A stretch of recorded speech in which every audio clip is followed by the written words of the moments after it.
The movie begins with Alma, a young pianist who returns to her late grandfather's cabin deep within a Canadian forest. One quiet morning, a tiny lion cub falls from the sky, literally. Startled, Alma rushes to it and sees its frightened face. She can't bring herself to leave it alone in the dangerous wilderness, so she takes it home. Just as she shuts the door, a white wolf carrying her own pup bursts into the cabin and curls up in a corner. Alma freezes in shock. The wolf seems calm, not aggressive, and then Alma realizes it's the same white wolf her grandfather once rescued years ago. Memories flood her mind. She recalls an old video of her grandfather and a friendly wolf, this very one. The wolf must remember his scent on Alma's jacket. Gently, Alma cuts the net entangling the creature and sets it free. The wolf disappears into the forest, but days later she returns, this time with her baby. Now Alma's home is a mix of chaos and wonder. A piano, a wolf pup, and a lion cub under one roof. She's overwhelmed yet touched by the strange peace these animals bring. She tries to call for help, but the forest offers no phone signal. Soon, wildlife officers knock on her door, asking about the lion. They reveal the cub's tragic story. Its mother was killed by hunters, and the baby was sold to a circus. But fate intervened. The transport plane crashed, and the cub miraculously survived. Alma realizes if she hands it over, it'll be sent back to the circus, so she decides to protect it instead.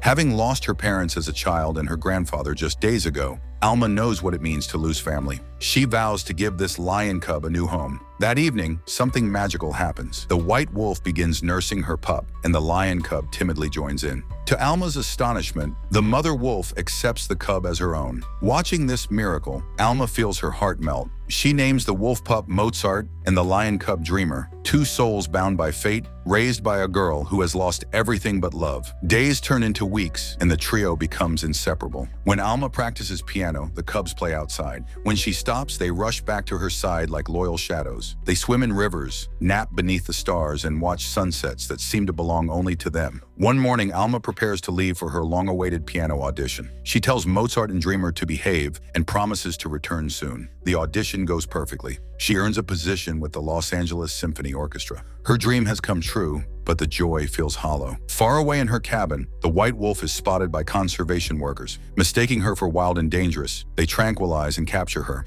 When Alma returns home, she finds her house in ruins and the wolf gone. The two cubs, hungry and frightened, cling to her desperately. Heartbroken, Alma realizes she can't juggle her new job and her animal family. She nearly decides to surrender them to authorities, but that night, the cubs curl up beside her, refusing to let go. Their warmth brings back all the love she's lost. Alma makes a life-changing choice. She quits her orchestra career and dedicates herself fully to raising them. With the wolf gone, she becomes their mother. Mozart grows fierce and loyal. Dreamer brave and gentle. They fill her empty cabin with laughter, chaos, and music. Seasons change. Snow covers the forest. The cubs grow into majestic creatures. One a powerful wolf, the other a golden lion. They chase through the snow, hunt, and feast while Alma plays gentle melodies that echo through the frozen air. But danger is never far away. When spring returns, two hikers, a mother and daughter, wander near Alma's land. Mozart and Dreamer run toward them, curious and playful. Alma panics and sprints after them, but slips on a rock, hitting her head hard. She collapses unconscious. Mozart races back first, whining and nudging her motionless body.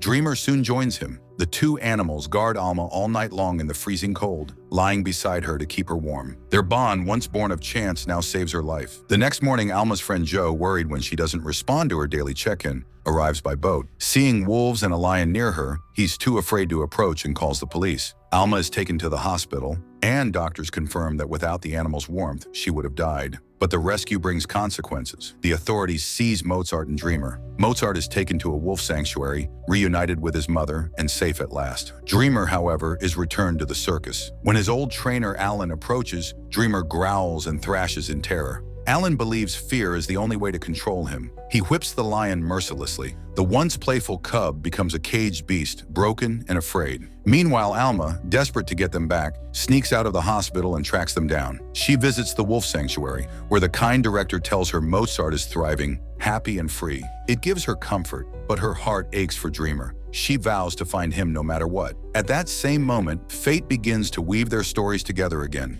As the circus caravan passes near the sanctuary, Mozart hears a familiar roar. Dreamer. Without hesitation, Mozart breaks free, digging under fences, running through forests, driven by loyalty and love. He finds the circus, but Dreamer is trapped behind iron bars. Mozart tries everything, biting, scratching, using sticks to pry the lock open. Dreamer helps from the inside, but the noise alerts Alan. When Alan opens the cage, Mozart pounces, knocking him down. Together, the wolf and lion escape into the night. Reunited at last, they play like they once did as cubs, then head toward home. Along the way, they steal food from a supermarket, terrifying the guards but amusing everyone who later sees the news. They are free, wild, unstoppable. Soon, authorities launch a manhunt. Alma learns from the sanctuary director that Mozart rescued Dreamer. She joins the search, using Mozart's tracking collar to locate them. Alan and his son Rafa follow too, intent on reclaiming Dreamer. By a river, Alan spots the lion and takes aim with a tranquilizer gun. But Mozart leaps in front of his friend, taking the dart meant for Dreamer. He collapses, trembling.